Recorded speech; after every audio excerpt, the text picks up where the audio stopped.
he'll begin. She break it down real, never playing pretend. Take heed to the messages, lessons through the lens.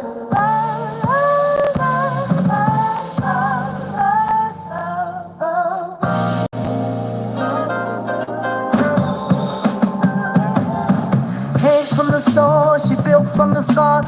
Turned all them L's into wisdom R's. Ain't here to preach, just here to relate. She done felt in the cracks, now she shifting the fate. Every slip was set up for her next prize. Not your you with a joke on the side. No filth, no fluff, just soul in the mix. Every story got a gem, every laugh got a fix.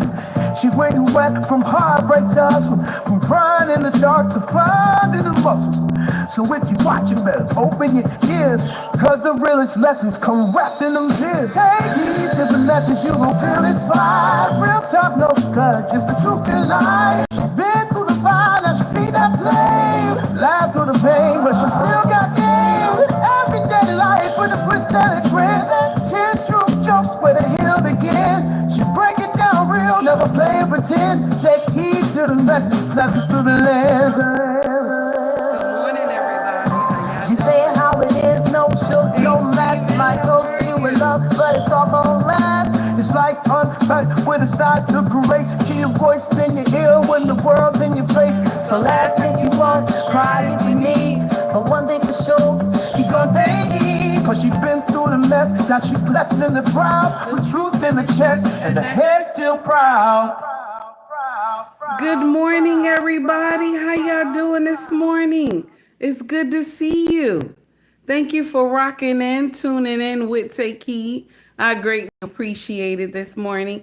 Good morning, Stephen. How are you? We got to make sure we get this in here real quick. Shout out to 1000 Watts Radio. You hear me? The intro that you hear every morning from Take Heed Show is courtesy of 1000 Watts Radio. This brother bring tunes together like an amazing melody. You hear me?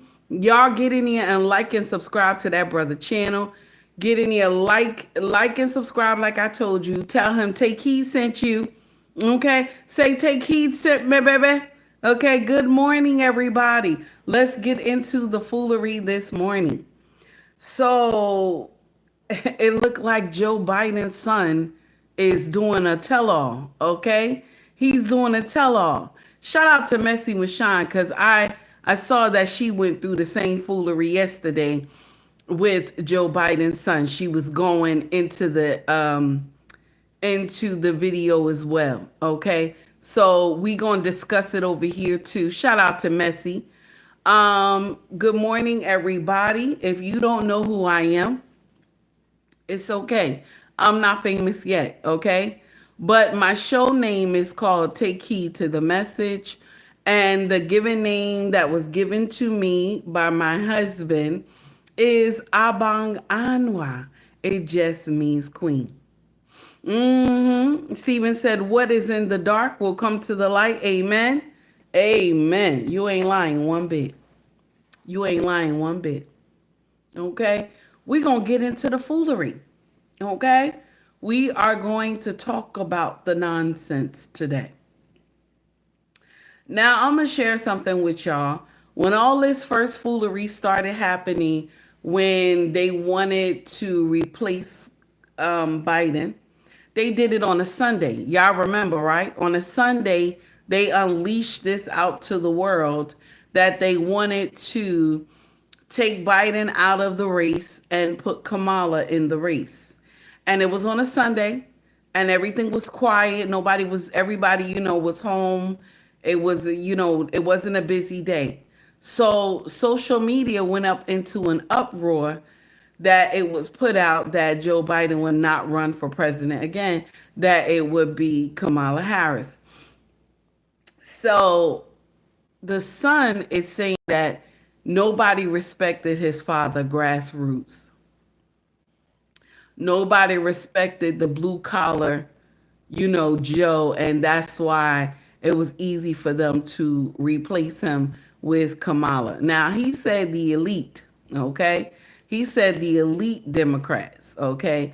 So he was pulling in, Chuck, and he was pulling Pelosi, He was pulling both of them down, okay, in this interview. And I'm going to share something with y'all. I want to first say congratulations to him for his sobriety. I hope I'm saying that right. For his sobriety, okay? Congratulations to him for being sober for 6 years. Going on, I think he said 6 years now. So congratulations to him first. I want to say that because it is not hard being clean. Do you hear me? It is not hard to be clean. You understand? So I first want to give him a shout out for that, for him taking his sobriety seriously. So that's a beautiful thing. I want to say that to him because being on drugs for so many years is hard. You hear me? For being on drugs for so many years, it is very difficult to get off drugs. And I salute everybody. Okay, I think I got the wrong hand. I salute everybody who, when you went through the storm and you have come out of the storm and you're still able to fight. So that's a beautiful thing. Not everybody can go through that storm and make it out. So that's a blessing to him. So this is not to drag him. This is just to do some corrections in here. Okay. Now they dogged walked. Okay. They dogged walked Biden, he's saying. But I want to share something with y'all. Don't y'all, that we going to jump off subject just for 1 minute. Don't y'all find it funny now that the kids that's popping these pills, you know, the Caucasian children that's popping these pills, because mostly Caucasian children popping these pills, they're saying that anybody get caught with any of these pills, just one pill is 10 years. Just one pill is 10 years. But when the crack era was here and it was affecting the melanated community, these drug dealers would get in and out. They would go, they would be in jail for a minute and come right back out. You understand? It was easy because why? It was exterminating the melanated community. But now you see there's a problem now because the Caucasian children are being affected by that I don't know the name of the pill, but they're being affected. So now if anybody get caught with just one pill, you getting 10 years. Okay? Every pill is 10 years. Can you imagine? That's the new law that was passed. Alleged, okay? That you get 10 years. Now, I have not deep dived into it, so that's why I'm saying alleged. But 10 years for this pill. I just wish that the American government back in the day was even listen, we know they had a hand to play in the melanated community when it came to, you know, all this cocaine and crack and stuff. We know they had a hand in it.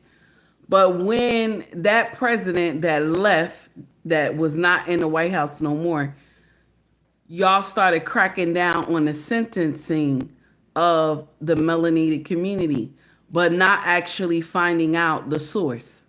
You understand? Like, instead of you getting these people help at the time, you thought putting them in prison would help. But yet and still, when it comes to the Caucasian community, you know, okay, well, you don't need to go to prison, you know, long as you find your way, you know what I'm saying? Long as you went for counseling and treatment, you free. But when it's the melanated community, you can't go to counseling and treatment. Okay, you got to go to prison and do some time. You know what I'm saying? For you to get reformed. And they want you to do like 89% of the time or like 90 something percent of the time. Can you imagine? Okay, thank you, 18 fentanyl. Thank you so much. So that's the uncomfortable truth. And that's why I tell y'all, all fingers are not built the same. Do you understand what I'm saying? They make laws to benefit them. We all know this, right? They make laws to benefit them. And that's why I tell y'all that the law is not designed for us. That certain things that Caucasian people do, Latino people do, my melanated brothers and sisters, you can't do. You can't do when it comes to the law. So that's why you need to keep your hands clean. and do what you need to do to take care of your family. Being out on the street and doing gang activity and drug activity is not the answer. You understand? It's not the answer. Because they talking about you have one pill, that's 10 years. Can you imagine if y'all out there doing nonsense and you got 2, 3 pills? That's 30 years. That's 30 years. Okay? That's right, it did. It sure did. And it deleted a lot of people. 18, you know, a lot of people were gone because of the crack era. When I lived in the projects, you would see dope fiends laid out in the hallway. Okay, laid out in the hallway. And they was not hard on the crack era like they are with the fentanyl, because the fentanyl is affecting their children. It's not affecting our kids. You see what I'm saying? But the thing is that our kids allegedly is pushing it. And with the stuff coming from, you know, from Ching Chong, okay? Let's be clear. I want to be careful what I say. But when the stuff is coming from Ching Chong and ain't nobody saying nothing, you know what I'm saying? Ain't nobody saying nothing. They act like they don't see it. And then you got the stuff coming across the border. They act like they don't see it. You know what I'm saying? It's crazy. But back to the story at hand. Back to the story at hand. The title of this foolery this morning, let's get it in. Former President Joe Biden's son is dragging the Democratic Party. Now I'm going to share something with you. I don't blame him. I don't blame him. Because they dog walk Biden. I don't agree with a lot of things that Biden did. I don't. Don't get me wrong. You know what I'm saying? I don't agree. Some things, you know, a lot of things that he done. Let's not say some things. A lot of things that he done. The crime bill, a lot of stuff that he passed as being president. How he was not willing to do anything when it came to the melanated community. And you know what? A lot of people even get on. Check this out. A lot of people be like, "Oh, Obama," and then because what Obama said, I'm not just going to do anything for the melanated community, right? I remember a content creator came out and said, that's not what he meant. No, that's what he meant. He didn't do anything for the melanated community. But every other community, he designated stuff out to. Okay? Just like Biden did. Every other community, they designated stuff out to. You know what I'm saying? And nobody wanted to see a repeat. So that's why nobody got in here and really took Kamala Harris seriously. Okay? You saw a repeat. The only thing is that my melanated brothers and sisters, y'all have been fooled for so many years. We have been fooled. I have to say we, because this is my first time ever voting for a Republican.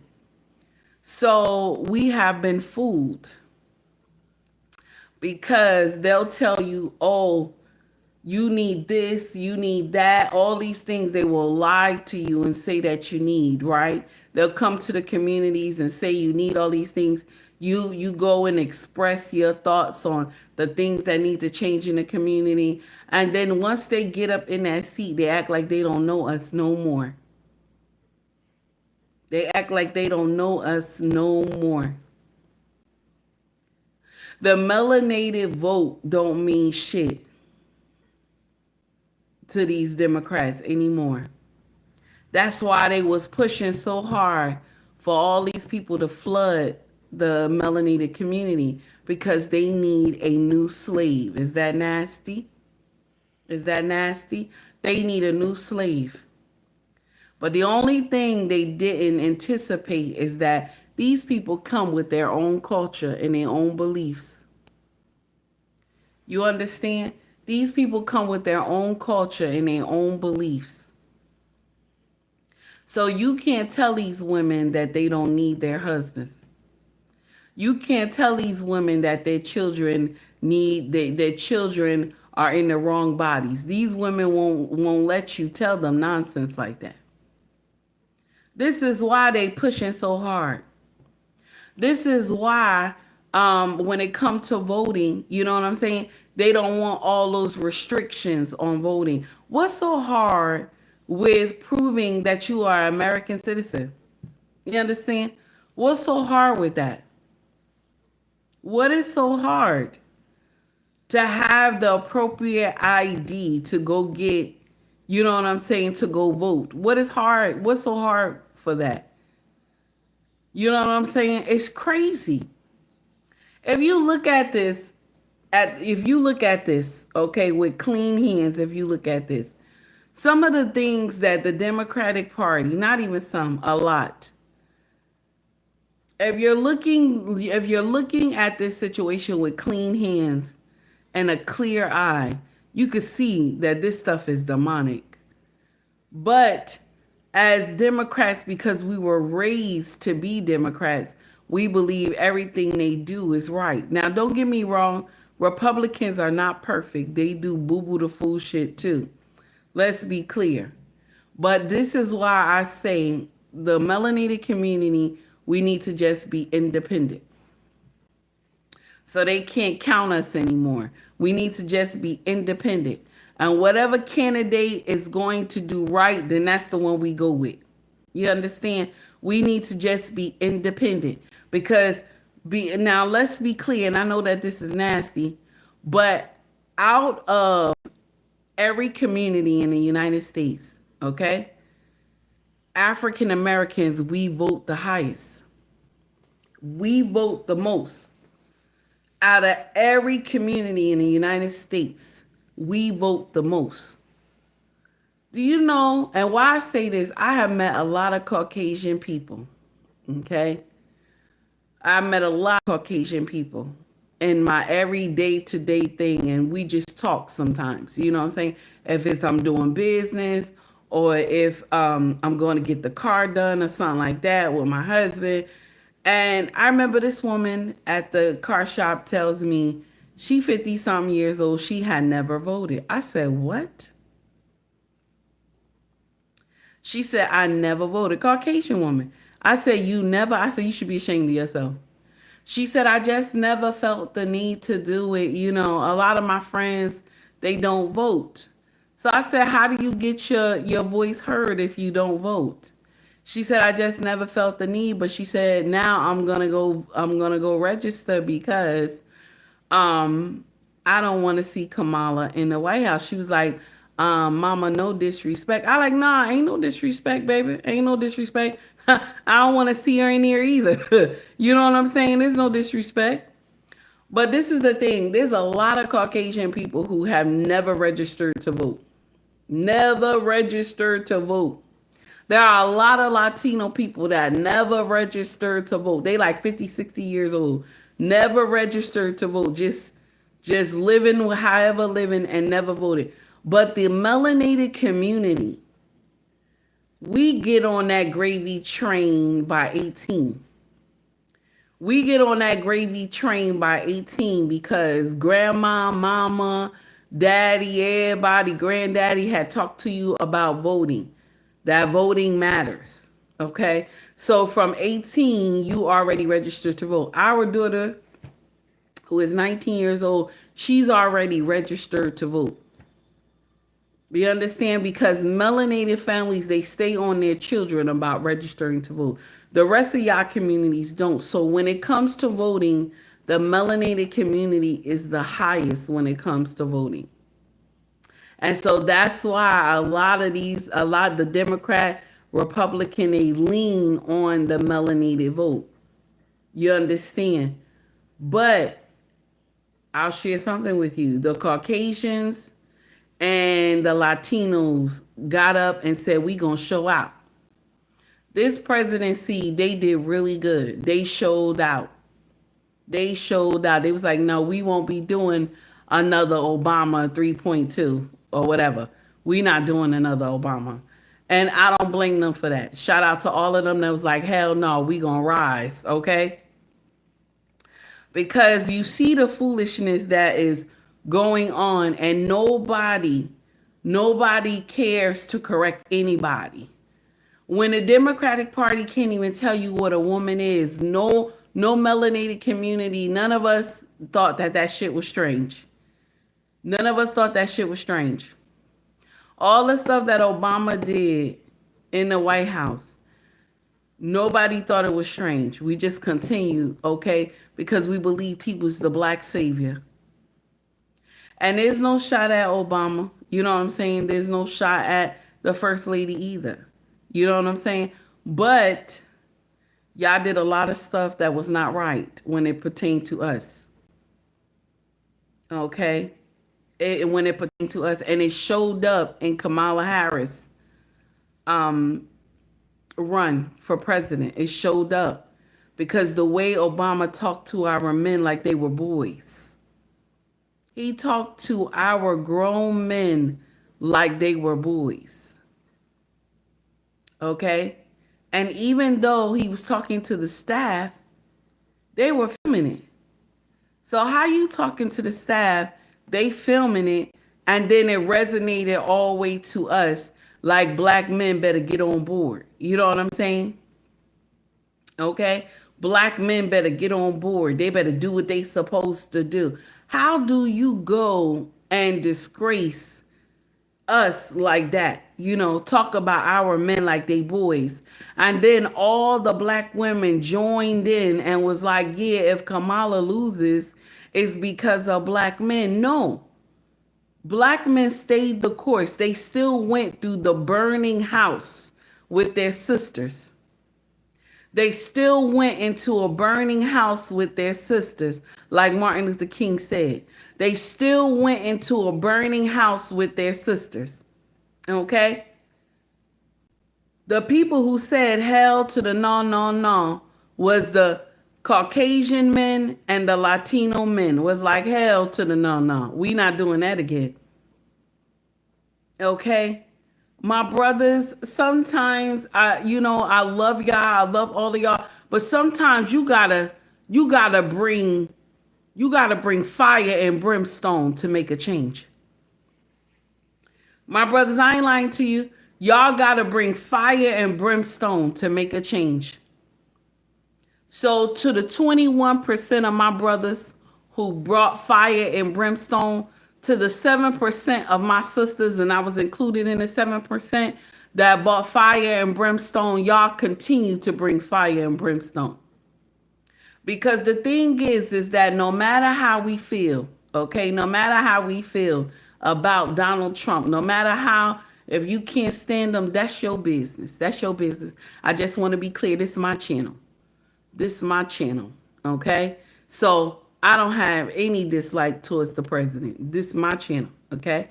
And I like everything he doing except that Gaza thing. That Gaza thing, that sound crazy.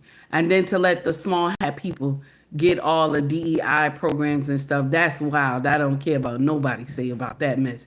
That's crazy, okay? So I can't rock with that part. But let's be clear. The man has done more than any president that I have seen in the couple months that he been in the White House. I'm sorry. I am so sorry. That is the uncomfortable truth. He has done so much. I've never seen another president work that hard. You hear what I'm saying? Stephen said, say it. Okay? He has worked so hard. And let me share something with you. Regardless of what they said about his veins and all that other stuff, he is an old man. Let's be clear. He is an old man. He has walked this earth God knows how many times, okay? So he's an old man and he's going to have problems like that. And I pray they give him something to fix all that, okay? Give him some type of treatment that will fix all that, okay? Y'all sitting up there acting like this don't happen to older folks. It happens. Your mother, your father is going through the same thing if they are the president's age. Let's be clear. But I want you to understand, I don't care what's going on with him. He's still one of the biggest wolves on the world stage. I said what I said. Okay? He's still one of the biggest wolves on the world stage. So let's continue. Let's get into the foolery. So this is the nonsense that Joe Biden's son had brought to social media, and a lot of people are mad with him. But when it's the truth, it's the truth. Y'all could be mad all you want, but when it's the truth, it's the truth. Okay? The son is tired of y'all clowning his father. Okay? So it's his turn to talk. Okay? Now, shout out to Young Black and Wealthy. And I want to shout out also Fox News for this drop as well.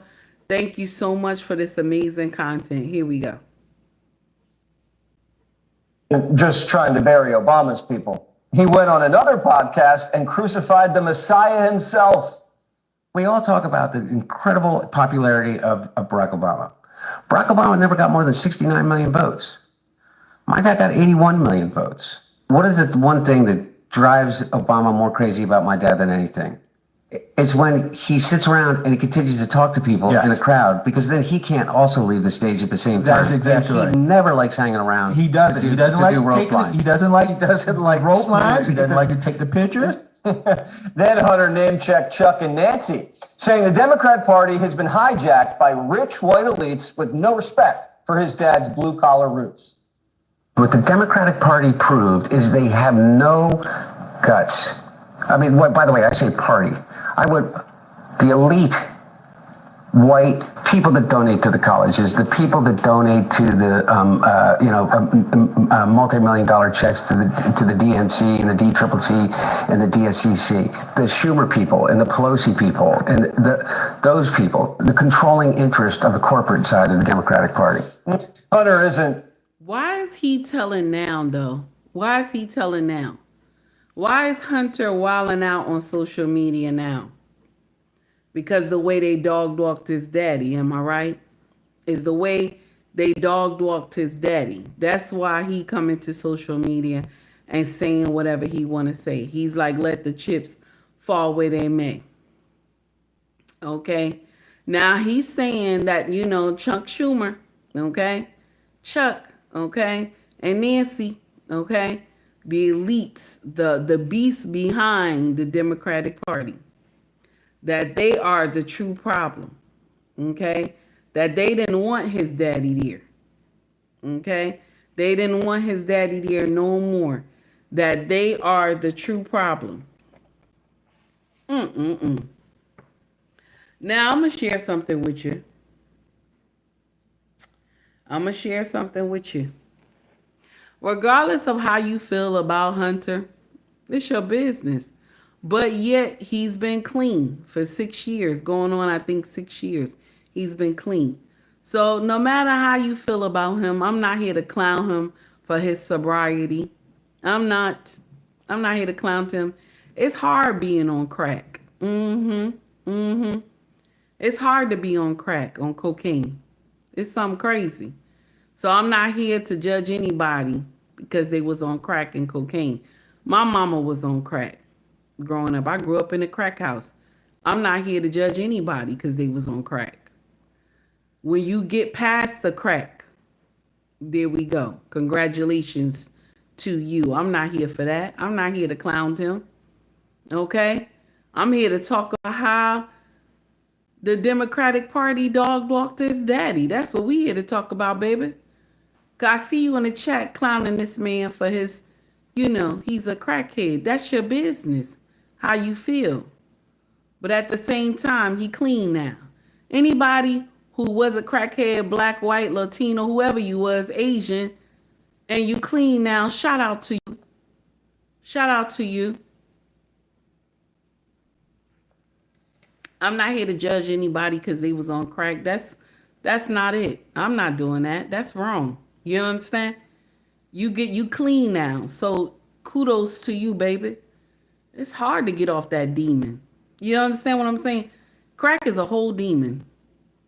It's hard to climb off that demon. So I'm not here to judge nobody. I'm not doing that. Okay, that's not what my channel does. Okay. Now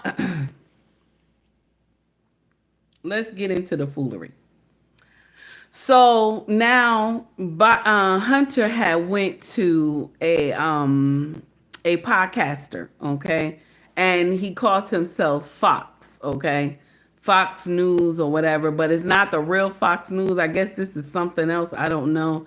He's a content creator. Shout out to him for that. Let me see what it is. Channel Fox. Channel 5 with Andrew something. Okay. Shout out to that amazing content creator. And I want us to hear the dissection of this foolery and how Hunter breaks this down. Okay. How Hunter breaks this down. So we gonna listen to him talk about the Democratic Party and how they railroaded his daddy, everything like that. Now, the uncomfortable truth is that the daddy was sick. Let's be clear. Everybody saw the daddy was sick. Some people said they saw it in the first year. I saw it in the second year when he started falling. So let's be clear. The daddy was sick now. Okay. So I don't know if anybody railroaded him. The daddy was sick. Now, they did dog walk him when it was time for them, when he wanted to run a second term. Okay. But the daddy was sick. Let's be clear, Hunter. All right. So let's go straight into the video. And here we go. Got hit in the gut, by an elephant, is when Rudy Giuliani and Bernie Kerik went to the Newcastle County Courthouse here in Delaware and talked about me being involved in, child sex crimes and stuff like that. And literally with nothing. That one was the last and the only one that was kind of hard to wake up from. It's like how do you ever take that out of somebody's head after they've heard it? But truly, the list just goes on and on. Did you try to sue for defamation or damages or anything after that? No, and I am in a defamation suit right now. One of the craziest ones is what Patrick Byrne said about me. And let me get this straight. He said that I was the key person in ensuring that the sanctioned Iranian oil money that was being held in South Korea was released at the behest of myself and somebody in Pakistan. And I took a 10% fee off the $8 billion for my family. We have to give 10% to the big man. You're the big man, I think. And then I traveled to Tehran and to the Middle East in 2022 and 2023 in order to effectuate this. And then that ultimately his followers made. Also, I want to stop that real quick. All those deals that the family were doing, listen to me. I don't care what nobody say. I believe that was real. Nobody can tell me that was some fake stuff, because all these people that's in all these people who are the elite, these senators, these House of Representatives, they all have dipped their hand in the cookie jar. So nobody will tell me that they didn't have nothing to do with all that money being taken overseas. So I don't care what he's saying right here. Okay. Nobody will tell me that they ain't done nothing. You know what I'm saying? That they ain't have a hand in a lot of shit. No. I won't believe that. But anyway, let's continue. Let's let them cook. Here we go.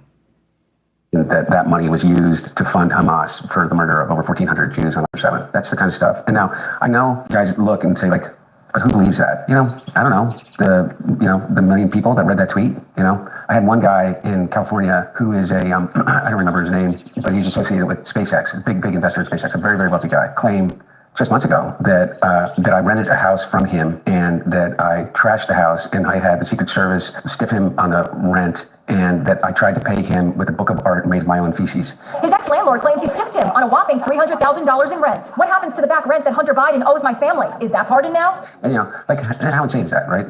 But you look into the background of this person, and he's a major investor in SpaceX. He's probably worth a few $100 million, and he has this huge following on X. Elon Musk retweeted that, and it went viral. It's pretty messed up, man.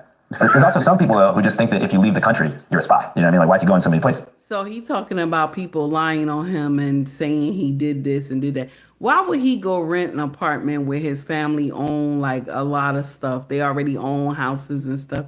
That's stupid. So I didn't believe in that first tweet when we heard some young man came out and said Hunter Biden rented an apartment from him. That sounds stupid. When your family owns so much property and lands and houses, why would you go rent an apartment? That sounds dumb. Okay. So anyway, let's continue. Here we go. Oh, me? Yeah. Oh, yeah.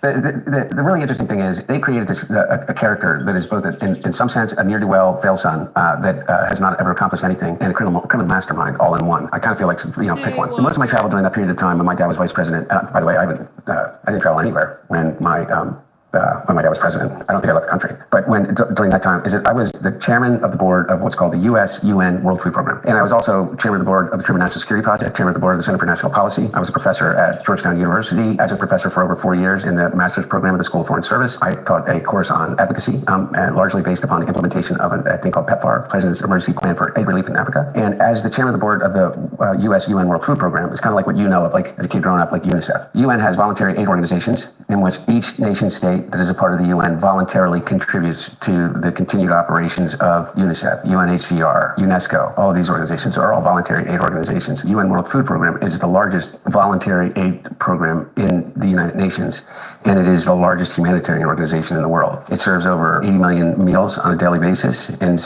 And a piggy bank too. It's a piggy bank too. Yeah, let's continue. Here we go. Different countries, and it is the first on the ground because it controls all the airlift and communications for all of the relief efforts globally in any natural disaster or civil war or conflict. And so the U.S. is responsible for about 65% of the budget of the World Food Program, which was my responsibility as chairman of the board. So rescue recovery, I had to stop here. If you don't know how to talk like an adult, I'm going to block that ass. Do you hear what I'm saying? If you don't know how to talk like an adult, I'm going to block that ass, because I keep telling y'all, stop talking about this man being a crackhead, okay? I keep saying that. And then let me share something with you. I don't care if he's a Democrat, Republican, independent, whatever you are. I don't care if you black, white, Hispanic, Asian. It is hard to get off drugs. Let's be clear. You hear what I'm saying? You have a whole demon that you got to climb or got to get off the back of that demon, or that demon got to get off the back of you. Let's be clear. I had said that to you already. Children in the chat. Children are in the chat. Okay? Let's be clear. Being sober is hard. You understand? That's why I don't encourage nobody to do nothing. You understand? I don't encourage nobody to do nothing. It is not easy being on drugs. It's the worst mistake that a lot of people make. And we not here to clown nobody's sobriety. We're not here to clown nobody. I keep saying that. The next thing I see in my chat of you, one of my mods, block him, please. Thank you. Let's continue. Increased the budget of the World Food Program, which just won the Nobel Peace Prize 2 or 3 years ago, by 50% when I was chairman over my term, to like $2.4 billion. It's all gone now. It's crazy. Can you imagine? It's so sad. Now he trying to say his piece, and he talking about how many people have lied on him, how many people have said all these things about him and his family. Okay? And I'm going to share something with you. The part where they talk about they were responsible for foreign activity, I believe that. I'm sorry. I can't get out here and be like, nah, that's not true. No, I believe that. I believe they were responsible for a lot of foreign activity, money being moved and this and that, but they were not the only ones. Why you think when Elon went in here, when Musk went in here and started pulling all the finances and everything, everybody was getting money. All them senators was getting money. Okay? All the House of Representatives was getting money. Everybody was getting money under Biden. Traveling. So I went to the Philippines after Typhoon Haiyan. I went to Kenya to Dadaab when refugees were flowing in from across Southern Africa and Ethiopia. I've been to Syria, Lebanon, and Jordan, and I've been to all over the world. 75% of my travel during that period of time was on behalf of the World Food Program and other, NGOs that I worked on behalf of. So I want to back all the way up to the very, very beginning. A little short bio. We can do a long bio too. So you're born here in Delaware or born here in Pennsylvania? In Delaware. Okay, in Delaware. Yeah, Wilmington. 10 minutes from here, 15. What are your thoughts on Wilmington, Delaware? Nice place? Oh, yeah. One of the things that I still do love about the East Coast and Delaware and the Mid-Atlantic is the history. And so I'm A little bit about history geek. Yeah, because Delaware doesn't really get much representation because you got Philadelphia, powerhouse of history and culture. You got Rocky, a lot of other things going on there, too important stuff. And then we agree on that. I basically live in a suburb of Philly. Yeah. Well, I don't want to say that, but you got Baltimore, The Wire. Yeah. You know, we got people on horses in the streets out there. Yeah. People on ATVs, and then Delaware's kind of sitting in between. People know that it's a corporate tax haven. People know that the Biden family's from there. What's something that people don't know about Delaware that they should? Delaware's the first state. I don't know if they should know this, but it's the first state to ratify the Constitution. When Thomas Penn basically colonized Pennsylvania, he carved out Delaware, and we called it the diamond in the jewel in the crown of the colonies. Delaware is almost a state of almost all coastline. Here's the thing that's interesting about Delaware. Delaware is geographically and historically and emotionally both a southern and a northern state. So the northern part of the state feels very much like Philadelphia. The southern part of the state feels very much like South Carolina. So do you see like Confederate flags in Dover? Maybe not Dover, but definitely Gumboro. I think that the National Association for the Advancement of White People started in Gumboro, Delaware. How are they doing? I don't know. It was a long time ago. Seems like they're doing pretty well. I think they probably had a real comeback. But that's because Delaware was a slave state that fought on the side of the Union. And the Mason-Dixon line, actually, Delaware was the only state that the Mason-Dixon line does not bisect. And that is because it starts at our western border, the actual line for the Mason-Dixon line, and right in the middle of the state. So there's 3 counties in Delaware, and if you go below the canal, you're in the southern part of Delaware, Kent and Sussex. And you were born in the 70s? I was born in 1970. Yeah. Wow. Yeah. A couple years after the Summer of Love. Yeah. My brother was born 1969, February 3rd, and I was born February 4th, 1970. And my sister was a year and a couple months after that in 71. Good morning, Now, I know Ricky. that you've talked about this story before, but there was a tragedy pretty early on in your life. Can you kind of tell people what happened for those who don't know? Yeah, my dad got elected to the Senate on December 18th of 1972. That part is sad. We might have to skip that part. That's when a mom died. Y'all remember, right? His mom and a sister. That was horrible. Good morning, Ricky. How are you? It's good to see you, my brother. I saw you rocking out on Red Lipstick Vibe yesterday, and you was killing it as always. Guys, please like and subscribe to Ricky Williams when y'all get time, where the content is always fire and truthful, baby. Okay, we gonna skip just a little bit. We not gonna go through everything because I want to get to the juice of the conversation. So we gonna skip just a little bit because this is a long 3-hour and something conversation. So we just gonna skip just a little bit. Let's get in here. Let's see what we got. We gonna go here. Let's see what we got.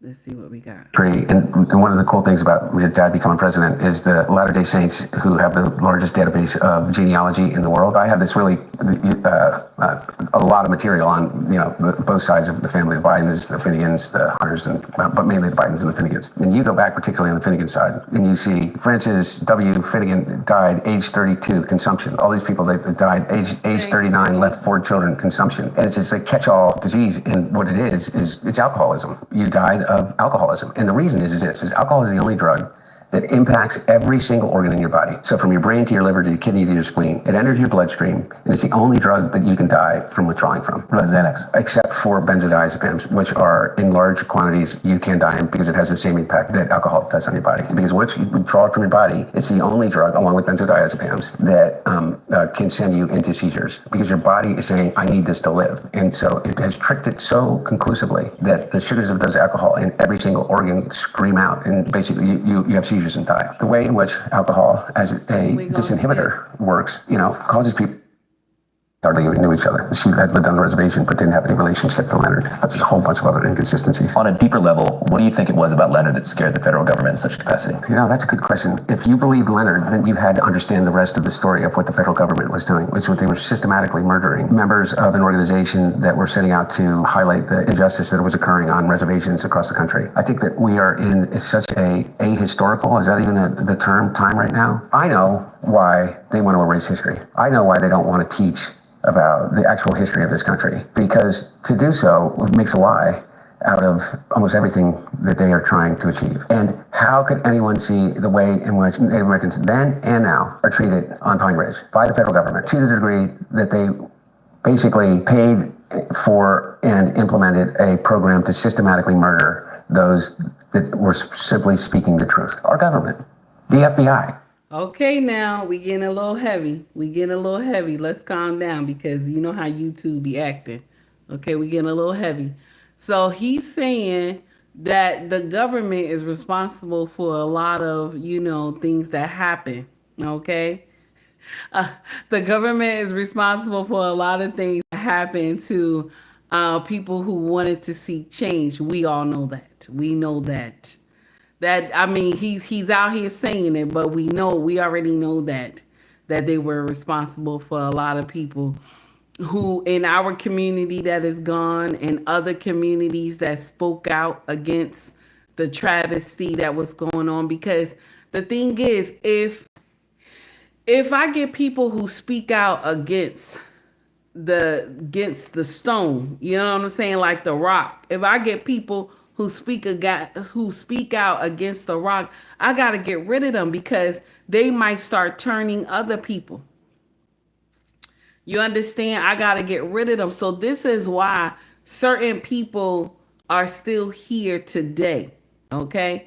I watched a brother come on social media, and God forbid that this would happen, but he said that the next person to go to jail that they're going to lock up is Louis Farrakhan, the Honorable Louis Farrakhan. Now, I'm going to share something with you. The Honorable Louis Farrakhan, he talks enough just to tote the line. So that's why they don't say anything to him. He talks enough to tote the line, okay? But once you cross the line and they see you crossing the line, that's when they come at you. I don't know if y'all noticed that. If you talk way too much, they come at you. You understand? I'm just saying we all know that anyway. You know what I'm saying? We all know. So what he's saying is nothing new. Okay. Good morning, Growth. Growing. How are you, honey? I said Growth like Growth was here. Shout out to Growth. Shout out to that brother for always having amazing content too. Let's get into the next foolery. Here we go. So we're gonna let him talk a little more. Here we go. They were able to do much of it at his, but all of the documentation was available. All of the communications were available at the time of the trial, and the judge wouldn't allow that information to be shared with the jury. Yeah, I mean, because if you look at the bigger picture, American Indian Movement was just one of many groups that were targeted. Oh, absolutely. Maybe one of like 150. Yeah, absolutely. Absolutely. 40, 50 years later, what has it been? How long was it, Leonard? In 40? Something like 50. Yeah, almost exactly 50 years, I think, right? 75. Why do we still hold on to that? Because it still makes a lie. I don't believe in conspiracy theories in the sense of I don't believe that the government has the capacity to carry out a conspiracy, a secret plan. It's all in the open, man. There's no conspiracy behind what ICE agents are doing in the streets of Los Angeles, right now, or by the way, in the streets of Detroit or Chicago or Philadelphia or Tampa or wherever the hell they are, is that they're openly terrorizing people for the purpose of scaring the shit out of them. People look at this moment in time and they get this impression. I used to think it was hyperbole. I'm not so sure now. And the comparisons to 1930s and 1939 and 1932 and Crystal Knock and this is the time and are we before this, are we after this? And I look at what we're going through right now as more associated with a moment in our own history, which was Reconstruction. You're talking about, for reference, after the Civil War. Yes, from 1865 to 1877. What people don't understand about Reconstruction is that we just fought the Civil War. All of the freedoms which the Constitution was guaranteed for black citizens that had just been released from slavery. And people think there was this great migration, it all fell apart. The black population, because of the weight of slavery or whatever other excuse you want to make, kind of fell into this communities of poverty and disenfranchisement, blah, blah, blah, blah. Total bullshit. Yeah. Between 1865 and 1877, the South Carolina state legislature was a majority black. I was going to say the state senate that was, I think at the time based in Charleston, was almost all black. Yeah, all black. And Let's run story. He's not lying about that part. Now, I'm going to share something with you. What he said is that how we all believe that it's a conspiracy theory that all these things happening. But we all know that, you can see it. It's in your face. They're just dancing in your face. You ever heard when they say the devil dancing in your face? They're just dancing in our face. Even when it comes to the demise of the melanated community, okay? When it comes to the demise, because they made the women believe that, You don't need the man to survive. But the women didn't know that they were giving up a key component that helped their children grow. Let's continue. Here we go. South Carolina. You know, and by the way, which was where the first slaves were delivered in the 1600s, right there in Charleston. And so what happened after the Civil War? This amazing thing, this amazing renaissance. These people that jumped in, that had been in slavery for over 200 years. These communities are thriving. And then you have in, what was it, Colfax, Louisiana. Is that where the first Klan started? Not where the first Klan started, but the first major lynching occurred in the sense of this, is that you had in Colfax, Louisiana, you had black lawmakers that had gone in to secure the vote in this little town in the courthouse. And white supremacists surrounded the courthouse and they rolled up a cannon and they said, we're going to kill all of you unless you come out and give up this effort to, you know, and they're all wearing masks. Part of them were the local law enforcement. And so the black leadership comes out and they murder them all. And then they go on a rampage and they kill 105 African Americans in Colfax, a little town in Louisiana. What happens? Nothing. So the U.S. government doesn't do anything. The Union troops throughout the South won't take any action. Local law enforcement in the state does not prosecute any of the people. And then the federal government does prosecute a number of the people, but the Jim Crow Supreme Court overturns their convictions. So nothing gets done. So what ends up happening? That happens all across the South, all across the country, is this campaign of violence, a campaign of intimidation. And by the way, remember, how many states at that time? 16 states, 18 states at the time. You had 14 members of Congress that were black. You had 2 United States. You telling me that they ain't done nothing? They ain't say peep. All these people that they just deleted like that, they said nothing. This is why I tell y'all that all fingers are not the same. This is why I tell y'all this. That everything other cultures can do, we can't do, even to this day. This is why I always get mad when those stupid lawyers come to social media and they tell you as a melanated person, good morning, Mr. He said, how are you, sir? They tell you as a melanated person, oh, you can do this, you can say this. And then when shit go left, what do they say? Oh, they were resisting arrest. That's why I tell y'all, all hands, all fingers are not the same. This is why I tell y'all, any battle you want to have with the police, you have it in court. You understand? This is why I always say that. Because all fingers are not the same. They had deleted 105 people and nobody thought that, you know what I'm saying, let's get in here and deal with this situation. Nobody thought, no, it's okay that they died. They're black. You understand what I'm saying? No, and this is nothing new. This is nothing new, my brothers and sisters. You already know we remember the history. There's nothing new about what he's saying. I'm surprised we going a long way with this because I wanted him to just get in here and start talking about the Democratic Party. So we're going to try to scroll up just a little bit more, okay? Because it sounds like he's trying to give a history lesson. And I love it. I love it, though, okay? Let's be clear because this is a good thing. I'm loving it. But I want us to get to the meat of the conversation because this one took about 3 hours and 12 minutes and y'all don't got that much time. Okay, so let's see what we got here. But when it became the only thing that I could do to not sink into absolute and complete error was to fall back on the thing that I love to do the most, was to paint. That's what I painted. And then somebody came by just by happenstance one day, who was at a gallery in New York, literally a friend of a friend. He said, you should do a show. I said, I would love to do a show. And then I was scared to death when I did it. And then the first show that I had in LA, I didn't offer anything for sale. I just did the show. It wasn't even for sale. And immediately it became this thing, like, I realized that, that also gave me a gift, which is this. I said, I don't give a shit. I paint every day. And I paint for the people that I love. I paint for myself. And one day I'll have another show. But I really don't give a shit what the fucking New York Post or James Comer of Kentucky, the chairman of the oversight committee, thinks about my fucking paintings. Or what anybody really thinks, for that matter. I guess the whole point of even talking about it is that it wasn't just the fact that they, of the investigations, congressional, the DOJ, all of it. It wasn't just the constant from the Murdoch, media empire and all of the ancillary organizations around it. In the New York Times, you know how many stories the New York Times wrote about my art? How many? I don't know, like a dozen? To what end? I mean, really, to what end?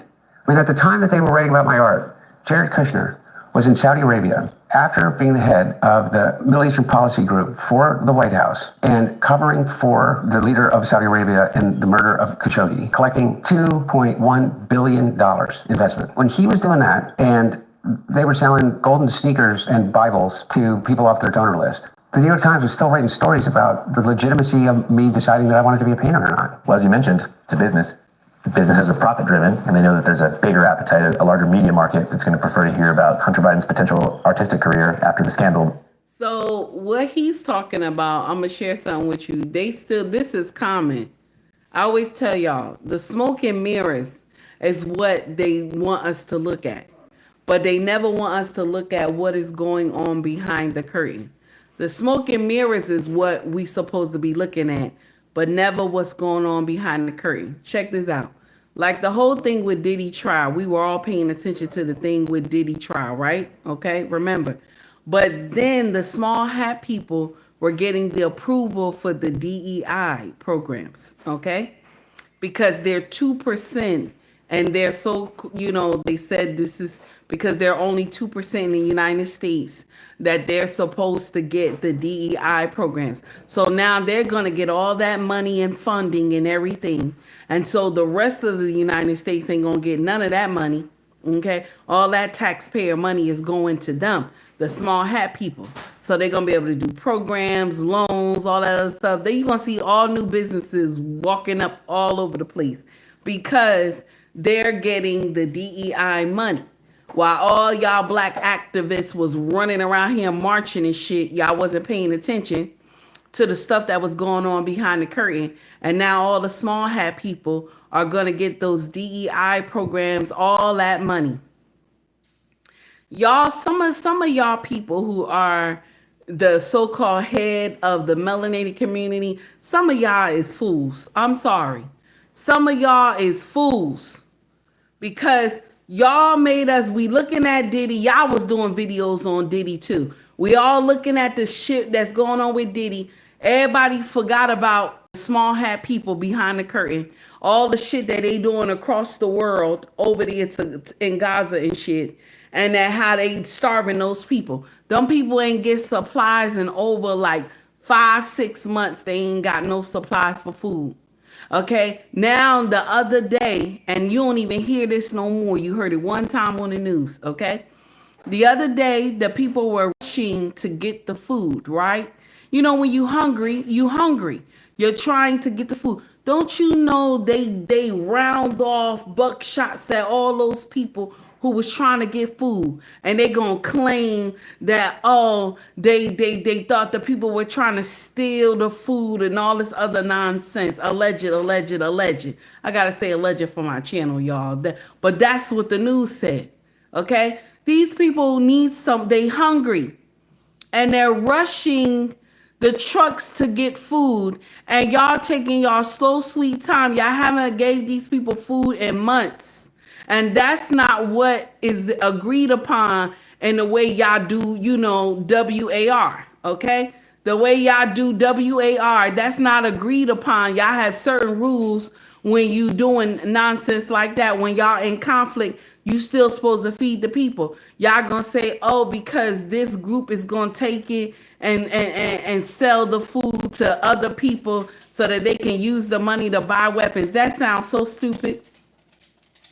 That sounds so stupid, but everybody believed y'all, and so y'all let those people starve over there, okay? That was the shit that was going on behind the curtain. Also, the nonsense that's going on with Russia and Ukraine and all this other foolery over there, okay? Nobody talks about how all those stars went over there, okay? All those stars went over there, and they got paid from the government, our government, to go over there and do like sponsorship videos and shit trying to support the Ukraine president. That's the dumbest shit I ever heard. Why are we sending stars over there to give their Golden Globe Award and shit to the president? Like, what is that? Like, what is that? We're co-signing bullshit. All the nonsense that's going on behind the curtain, nobody was paying attention to. Only Diddy and Cassie and who she was sucking and fucking. We ain't care about what's really going on behind the curtain. And y'all, and listen, okay? Y'all civil rights leaders too. Y'all wasn't paying no attention. Okay? Y'all wasn't paying no attention. Also, when y'all was getting all this money from Kamala Harris, y'all was giving us false information and shit. Y'all was getting paid. How are you interviewing somebody and you say you are a reporter? Let's be clear. You report the news. How are you giving credible information? Okay? If the person you're interviewing had paid your ass, how is that? How is you getting credible information, okay, to the masses if, okay, the person you are interviewing had paid your ass? Because I know if I pay somebody some money, you better give me the questions I wrote down. You better give me the questions I wrote down. I'm only answering the shit that I wrote down. Okay? You better not ask me nothing else. So how can you give a good interview if somebody had paid your ass? I'm sorry. I'm sorry. The smoke and mirrors are real because they don't want y'all to see what's going on behind the curtain. And most Americans don't want to see it. Because you want to know why? Then we have to come to the realization that our land is evil. We have to come to the realization that the people that we put in power is evil. Now I'm going to share something with you. Take Heed takes it just like this. This is how I take it. Okay? I've always took it like this. Both of these groups are devils. Okay? Both of them is the devil incarnate. Okay? Only one got blue shoes on, but the rest got red. Okay? Everybody got red suits on and one got blue shoe. So that's how I determine which one I'm going to actually vote for. Whoever got the blue shoes on, that's who I vote for. You gonna be a devil, but you're a little bit saved. That's the one I go for. I don't go for the one all in red. I never do. You got to have a little bit you got to be saved in there, just a little bit. Okay? You're not saved like we talking about church, like you have some humanity. You know what I'm saying? Like you don't want to see people just be deleted for no reason. So that's who I rock with right there. Okay? I can't go with the one in all red that they don't care about whatever happened to whoever. Okay? So that's how I rate my nation. Okay? That's how I do.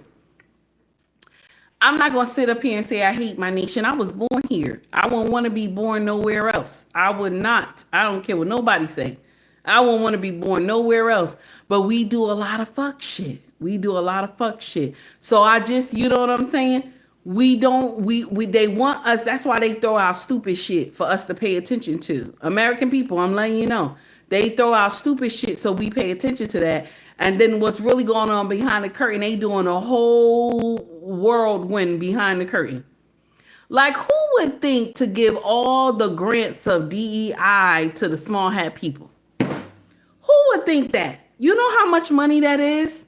Who would think to give all the grants and money and program to the small hat people? Mind you, these grants and programs took care of the whole United States. Okay? Took care of the whole United States. And now y'all decided to just give it to the small hat people, talking about because they're 2%. Now I'm going to share something with you. When I see applications on the job, right? When you fill out an application on a job, you don't see the J word. You don't see the J word. You see Caucasian, you see Caucasian, you see Black, you see Latino, you see Asian, and everybody else. You don't see the J word. So now we gonna classify as only J. Only J we see up there now. Okay, so y'all being discriminated against. Only J. But on your application, on the job application, they got Caucasian. So y'all was filling out Caucasian all that time. Okay, but now it's the J. The J is only 2%. And so now they get the DEI programs. This shit is not right. It's not right. And they'll say, because we were being persecuted, where?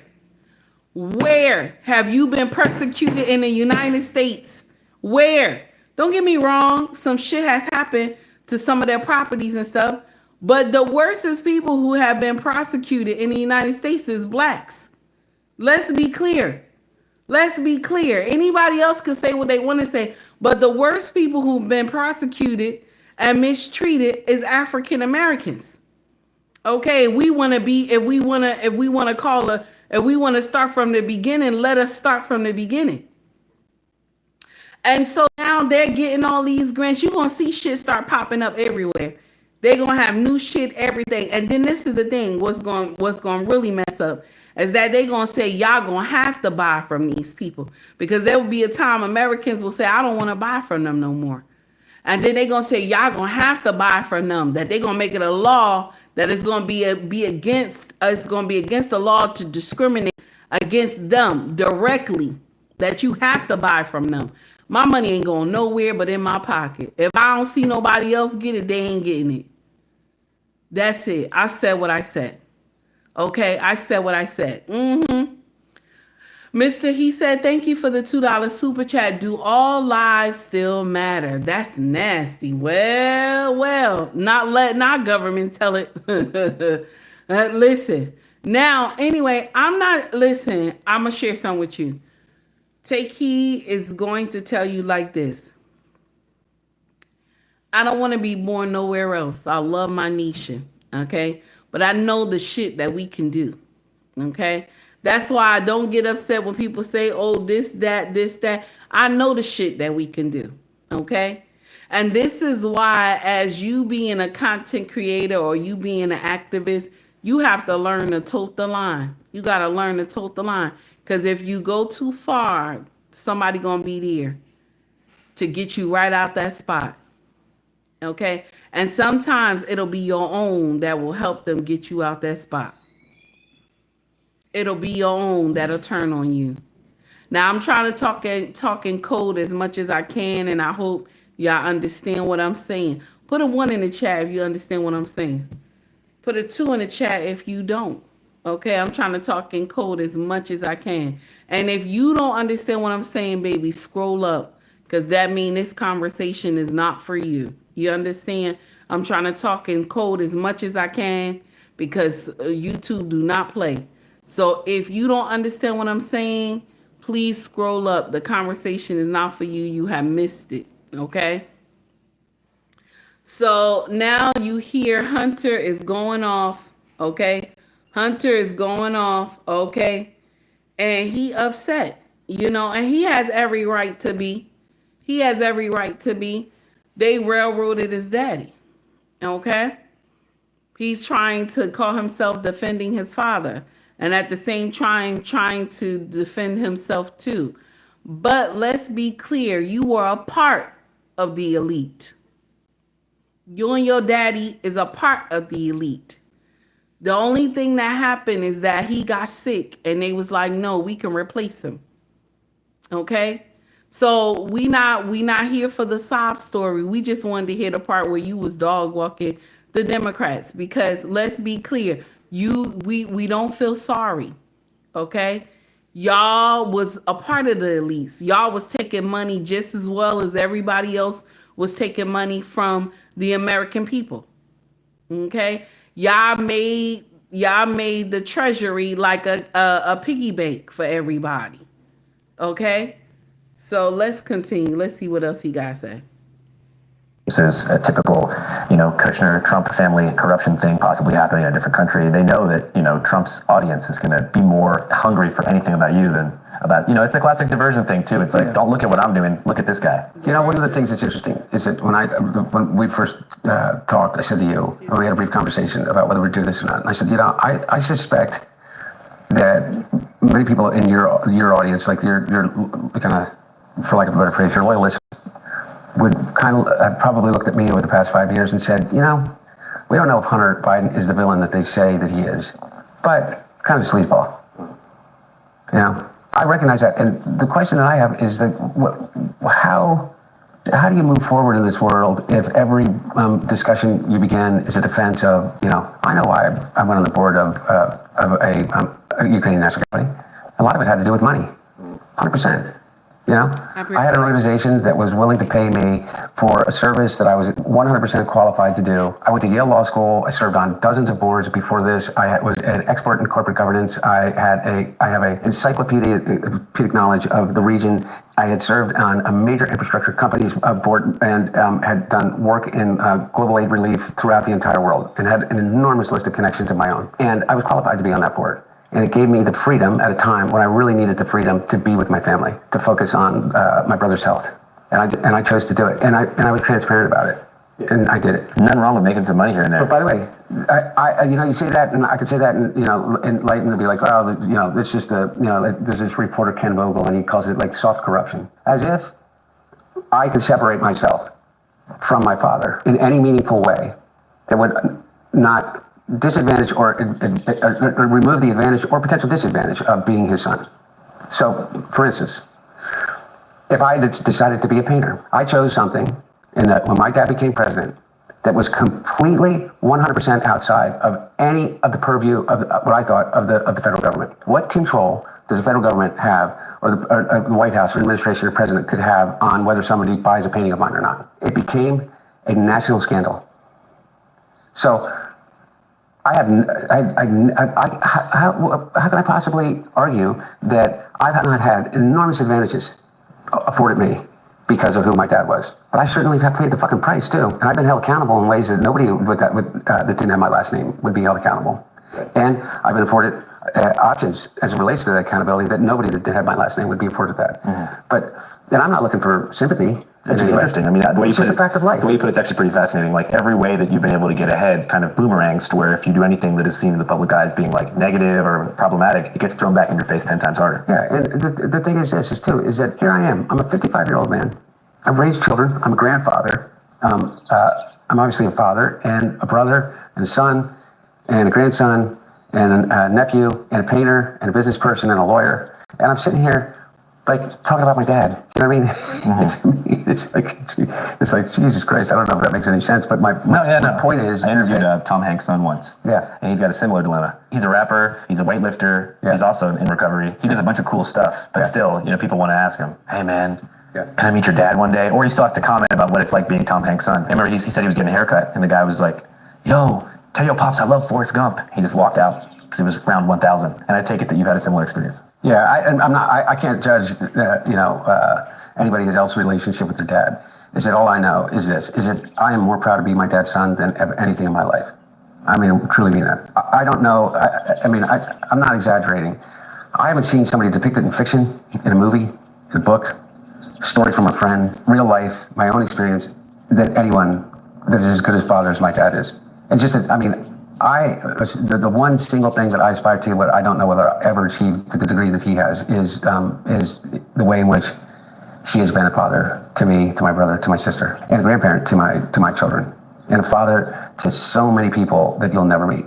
There is story after story after story that will never be told of the kid that he met on the rope line that stuttered, and he was 12 years old, and you do know ones, but I'm telling you, there are dozens. My dad, any given moment, you turn around and he's on the phone with somebody you met on the train whose brother just died, and they're having a hard time because their mom's drinking again, and he'll slip him his number. As president of the United States, as vice president, story after story after story, while still having the time to never not be there for me. I'm not kidding, and I think people think it's like an exaggeration. My dad does not go a day without leaving me a message by phone or by text, not a single day that I can remember in my whole life, and that goes from my children. And it's all born out of from him, the lesson he learned from when he lost my mom and my sister is that you will have a day in your worst moment, like he did, in which you won't be able to pick up the. Then you know what that means? If he said that Biden, because this is what I was coming to the conclusion to, that Biden spent so much time on dealing with Washington, D.C., that he didn't have time to raise those boys properly. That's what I was thinking, okay? He's saying, good morning, Red Lipstick Vibe. How are you? Wonderful show, my sister, last night. It was amazing. You had all the brothers on the panel. It was good, my sister, as always. Shout out to you and always having amazing content. Guys, please make sure you get in here and like and subscribe to Red Lipstick Vibe. where the content is always fire. Also, I wanted to not forget Mr. He Said, my brother, you are always a gem on these social media streets. My brother, you was dissecting foolery yesterday, and I was watching you, as always, my brother. And you get in here and do the damn thing, okay? You and your wife. I want to shout both of y'all out. Guys, please make sure y'all like and subscribe to both of these amazing content creators channel, Red Lipstick Vibe, and also Mr. He Said, where the content is fire, baby, and educational, and he'll dog walk you. And please, let's not forget the shame lady, hashtag Mrs. She Said, baby, okay? Let's get in here. Now, listen, I want to share something with y'all. When I hear Hunter speak, I was immediately thinking that Biden wasn't raising him properly. This is why he ended up on crack. I was thinking that, you know what I'm saying? Like he wasn't there for them enough. But Hunter is saying that, nah, he was there. Okay? He was there. He was doing the damn thing. He was always making sure he connected with us each and every day. He was the father that, I needed. So immediately now this tells me that Hunter, you just spoiled. You just spoiled ass. You were just a spoiled ass. Because why would you think drugs would be the answer? Okay? Why would you think drugs would be the answer if your father was all this in a bag of chips to you? Why would you think drugs would be the answer? My brothers and sisters, I grew up in a crack home. I did not think drugs was the answer. And let me share something with you. Drugs was easy for me to obtain when I was young. Crack was easy. It was right out my door. It was easy to obtain. Now, I don't know how much it cost, but back in the day, it used to be $5, okay? For a small, just a small vial. The big vials were 10, okay? It was easy for me to obtain this crack, okay? Just letting you know. But I ain't want to. I ain't want to do it because I saw the foolery that my mama went through. You know what I'm saying? I saw how we ain't never had nothing. Every time you turned around, she was selling something in the house. You know what I'm saying? She even sold her food stamps back in the day when I was young. Every time when our welfare check would come, it would be gone immediately. You know what I'm saying? Because she owed these drug dealers a lot of money. So I saw a lot of foolery when I was growing up, and I didn't want to do it. I saw the stuff that my mama did and the men she changed back and forth because, trying to get that hit. She had strangers in our house. You know what I'm saying? And when that happens and your mama is high, a lot of things happen to children. People don't pay attention. You got strangers in your house, they high and everything like that. A lot of things can happen to your kids. And so I never wanted my children to go through nonsense like that. Charlie, what's up, baby? How are you, honey? I never wanted my children to go through stuff like that. So this immediately tells me that, Hunter, you just will spoil ass.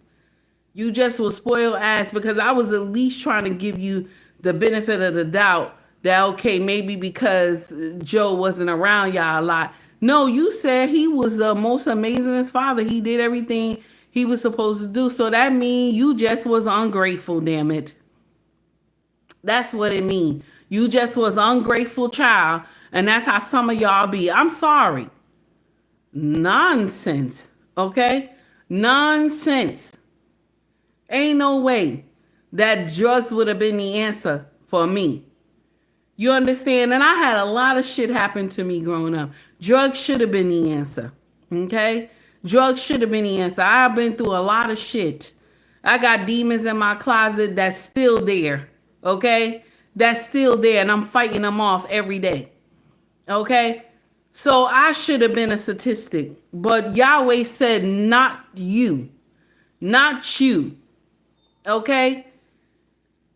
No, so no, now, no. No, there's some foolery right here. Let's continue. Okay, let's continue and go through this nonsense right here. Okay? But he's supposed to be dog walking the Democratic Party, but he's going through a whole, woe is me type shit. Okay. I don't know what's going on. Charlie said he got on that stuff late to privilege. Listen, honey. Charlie, this is some nonsense. Let's continue. Here we go. Never again. And so, like for me, I heard this. Who's that guy? So he's still talking about all this other stuff. Let's get in here and let's skip this. Here we go. Who's that guy? Chuck Todd, the guy that got fired from MSNBC or whatever he did. He used to run he used to be like one of the big reporters. Do you know what I'm talking about? Mm-hmm. Yeah. I saw him say, you too. Thank you. Think about Joe Biden. He said it's all a lie. He was a horrible father because who would put their loved ones through that they know were suffering from addiction through the grueling process? He is it's beyond selfish. Mm-hmm. There's no one that could do that. It could be good. Mm-hmm. Like, what the fuck do you know about fucking anything? Mm-hmm. Like, it's telling me. And by the way, what percentage do I have to say now what I say about my dad? Other than he literally is exactly who you think he is, or exactly who he appears to be. Exactly what he says he is. How's he doing now? He's okay. The one thing about my dad is that he'll never complain. Sometimes I wish he would. I'm so mad with Hunter right now. I don't even want to finish the interview. So you telling me that your father was everything that you needed him to be, because you ain't getting no brownie points for this now, because his presidency is done. So you come and tell us that he was just the most amazingest dad. He did everything he was supposed to do. And then you decided to still do crack and cocaine? What kind of bullshit? What kind of what? What? No. Okay. So my first perception of Hunter was a spoiled child when I first heard that he slept with his brother's wife, Bo's wife. So my first perception was correct then. Because when I heard he slept with his brother's wife, okay, we want to say alleged, I don't want to get sued. But when he first slept with the brother's wife and then got the brother wife on crack, okay? So my perception of him when I first heard that mess is real then, okay? So he just a spoiled brat, okay? His father was everything he needed and he still decided to do crack and cocaine. I don't have time for that. I don't have time for that. We scratching this interview. This is dumb. I don't have time for that. That's dumb. I'm not doing that. Okay? So now you done come tell the world that your daddy was a good man. He did everything he was supposed to do. And you still did crack cocaine? Oh, shit. No, I can't. I'm not signing up for that. I'm not one of those content creators that, I feel bad. I'm not one of those. Because you want to know why? He's been through a lot of shit. I've been through a lot of shit. You can't tell me some shit that might trump my shit. You know what I'm saying? You can't tell me. I'm not doing that. I'm not on a love fest with you. We not on a love fest. The next content is coming up, y'all. I don't have time for that. That's foolishness. That's nonsense. I don't have time. That's crazy. Okay. No. We won't be doing that. Okay. So now, yes, I don't. Yes, baby, shout out to you. I have been clean 8 years. Only with the help of Jesus do I remain clean. Amen. That's right. Continue. Congratulations on your sobriety. Congratulations, honey. That's right. Okay. Oh my God. Tea Time said we saw a picture if the first son with his pants down, that should never happen, baby. Oh my God. Sandy said he was privileged and spoiled brat. That's it. That's what it looked like to me. Okay. Oh my God. No, I don't have time. That's never heard. No, I ain't even know. Okay. When I first heard the situation with the sister-in-law, I was like, no, this is some spoiled brat shit. That's what I assume. Now they said, oh no, I gotta tell all about the Democratic Party, this and that. So that's why I wanted us to talk about it today. Okay. That's why I wanted us to talk about it today. The interview was an educated part in the beginning. And then he talk about how wonderful his father is. Okay. So where did the crack come into play then? How, Sway? Where did the crack come into play then?